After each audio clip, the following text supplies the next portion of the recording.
Test প্রতিযোগিতা। সবাই তাকে বলে তুমি যদি অংশগ্রহণ করো তাহলে সুন্দরী হিসেবে তুমিই বিজয়ী হবে। আর কোকোমি আবার ন্যাকামি করে বলে না, এমন কিছুই হবে না, আমি তেমনটা সুন্দরীও না, আমার এই ইভেন্টে অংশগ্রহণ করার কোনো যোগ্যতা নেই, সবাই বিষয়টা বাদ দাও, আমার দ্বারা হবে না। কিন্তু সে যত বারবারই সবাইকে বিষয়টা বাদ দিতে বলে বাকি সবাই তাকে এই বিষয়টার জন্য প্রচুর জোরাজুরি করতে থাকে। তারপর কোকোমি অন্য কাউকে পার্টিসিপেট করতে বলে দেয়, তবে তার মাথায় চলছিল অন্য কথা। সে মন থেকে নিজেকে নিজে অনেক সুন্দরী মনে করে, অর্থাৎ সে এখন যা করছে তার বান্ধবীদের সামনে সবকিছুই ছিল তার মিথ্যে সাজানো নাটক, যাতে করে সবাই তাকে রিকোয়েস্ট করে। মূলত তার অন্যদের কাছ থেকে সুন্দরী শুনতে অনেক ভালো লাগে।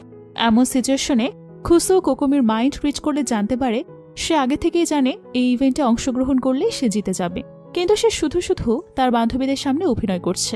তখন কোকোমির নজর যায় দূরে বসে থাকা খুসোর দিকে, তাই কোকোমি খুসোর কাছে এগিয়ে আসে। মূলত কোকোমি সবসময় খুসোর পেছনে পড়ে থাকত, সবসময় কোনো না কোনো বাহানা করে খুসোর সঙ্গে একটু কথা বলার জন্য। কিন্তু দেখা যায় খুসো তার চুপচাপ স্বভাবের জন্য কোকোমিকে তেমন একটা পাত্তাই দেয় না। এমনকি বেশ কয়েকদিন আগে স্কুল ছুটির সময় রাস্তায় কোকোমির সঙ্গে খুসোর দেখা হলে কোকোমি আগে গিয়ে খুসোর সঙ্গে কথা বলে, কিন্তু খুসো তাকে পাত্তা না দিয়ে এখান থেকে চলে গেলে এই বিষয়টা কোকোমির কাছে অনেক অবাক লাগে, কারণ সে মনে করে তার মতো সুন্দরীকে কেউ একজন ইগনোর করেছে কিভাবে, এর আগে যা কখনোই হয়নি। তো দেখা যায় কোকোমি যখন খুসোর সঙ্গে কথা বলে খুসো শুধুমাত্র বিনয়ের সঙ্গে মাথা নিচু করে তার হ্যালো জবাব দিয়ে আর কোনো কথা না বাড়িয়ে সেখান থেকে চলে যায়। এভাবে কোকোমি একবার নয় বারবার তার সঙ্গে হাই হ্যালো করে। প্রথমবার খুসো তাকে পাত্তা না দিয়ে চলে গেলে দ্বিতীয়বার কোকোমি আবারও তাকে হ্যালো বলে, আর তৃতীয়বার তো খুসো কোকোমির দিকে না তাকিয়ে সেখান থেকে চলে যায়।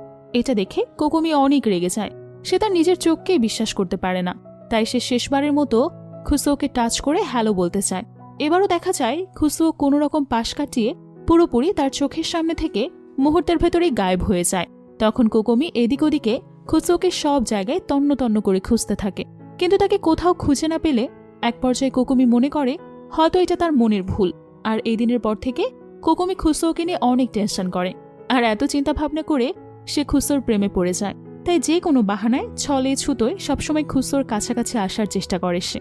অন্যদিকে খুসো চিন্তা করে আমার এমন হয় কেন, আমি আর 5টা মানুষের মতো স্বাভাবিক নয় কেন, এটা ভেবে সে আফসোস করে, কারণ আজ যদি কোকোমি তাকে স্পর্শ করত তাহলে অনেক বড়